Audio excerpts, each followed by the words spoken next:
Hey there, welcome back to Creepy Encounters. Please like and subscribe to the channel if you enjoy the videos.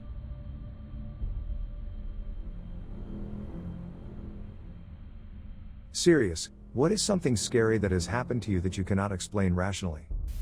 I live in a condominium and we own 2 apartments on the 7th and 8th floor.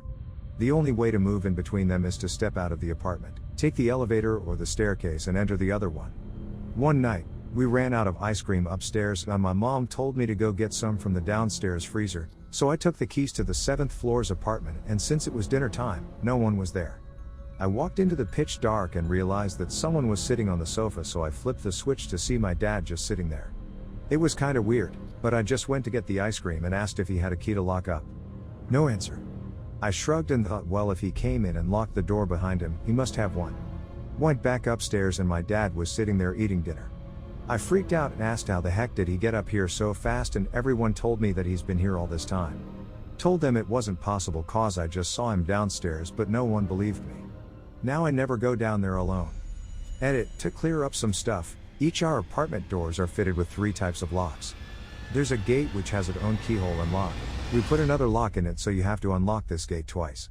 Then there's the door and its own lock. So you need 3 keys just to enter our house if no one is inside. I did get a good look at it and it was 100% my father. He's kinda fat and has this serious looking face, so it's kinda hard to mistake him. The apartments are not accessible because not only are they not on the same floor, they aren't even located on top of each other. There's an elevator in between them and they are on different floors. So there is no way for anyone to go up or down without first meeting at the elevator or the staircase. I was home alone for a weekend a few years ago while I was still in high school. After school one day I was driving home, and when I passed in front of my house I thought I saw some old lady in white clothes in my sister's room looking through the window. I thought it was stupid, so I went in the room to check out what it actually was, but I couldn't find anything. I pretty much forgot about it until later that night I got a call from a very panicked and scared neighbor saying there was some old lady pacing back and forth in my sister's room. I still have no idea what it was, and I've never seen anything like it since. I used to work doing maintenance at historic properties. There was a historic house museum I worked at when it wasn't open to the public. It was part of a whole landmark site. There was a visitor center with offices and then the house was about half a mile up a dirt road in a wooded area. Sometimes I worked with a crew, but there were a lot of times I was there alone. One winter day, when it was really cloudy and dark, I was working alone to get ready to replace some electric work on the exterior of the house. I went inside and turned off the circuit to the whole property, and I tested it. It was off. I locked the doors and went outside to work. After about an hour, I got down from my ladder and started walking around the house, and then one of the lights inside the house turned on. I started to freak out, but thought that maybe someone was playing a joke on me. I called the visitor center on my walkie-talkie, and confirmed that the only other person who was working that day was still there and hadn't left, and that all the keys to the house were present and accounted for. That's when I freaked out and ran the half-mile up to the office. I made my coworker come back with me to check out what was going on, but when we got to the house, the light was off again but the bulb was still warm. All the doors were still locked and the circuit was still off. Still gives me shivers to this day. TL, doctor, light turns on by itself in old house when the electricity is off, which is literally impossible and super spooky. When I was 6 years old, I had a cat named Buster. Buster was actually my stepdad's cat, but because I never had a cat before, I claimed him as my own.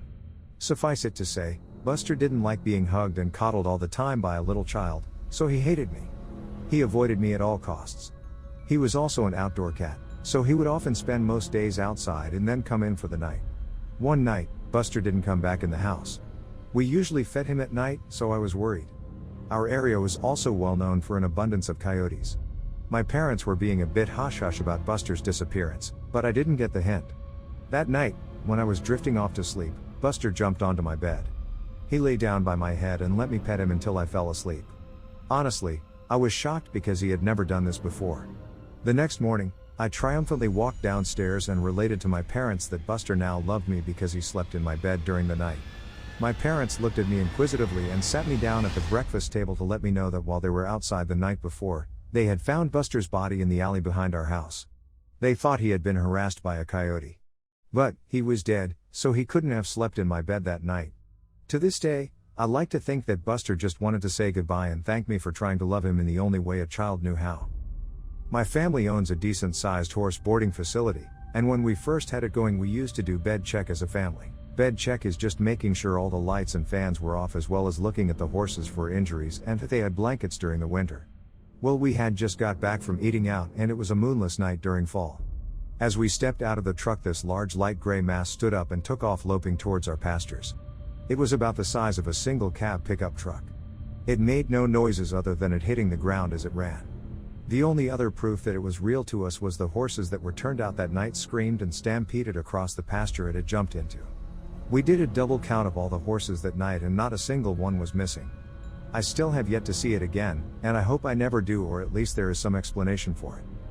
When I was in uni, I lived by myself. It was a nice little studio unit behind a house in a fairly decent area.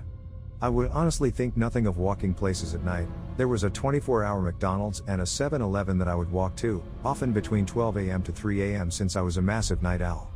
Well, one day after finishing an essay at about 2 in the morning, I decided I was hungry but didn't really have anything easy to cook, so I decided to walk down to the 7-Eleven and grab a pie or something. However, as soon as I opened my door, I was overcome by a suffocating feeling of fear. My heart started pounding, I started shaking, the works.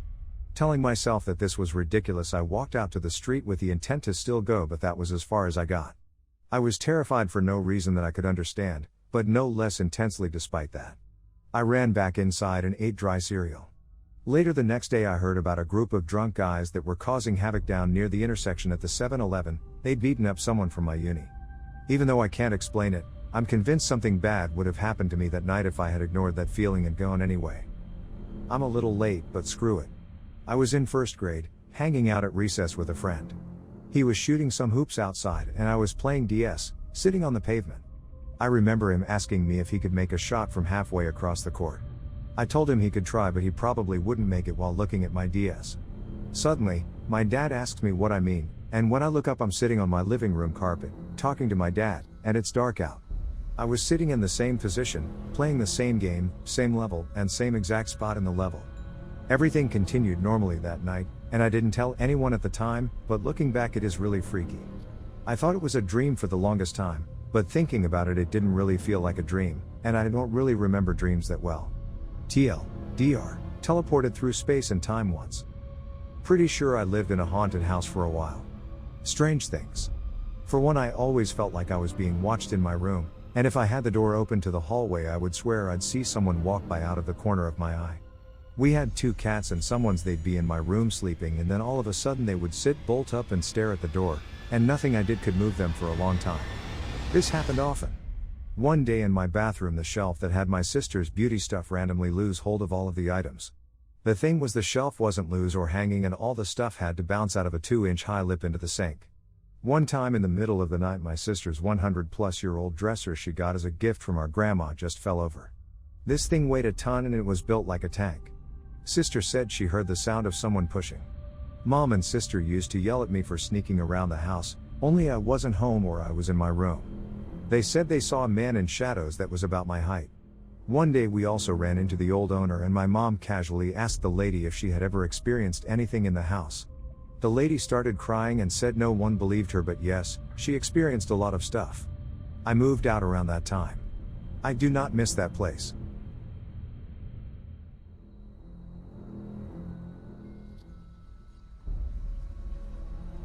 I hope you enjoyed the video. Please like and subscribe for more real-life creepy encounters around the world. See you in the next video. Bye.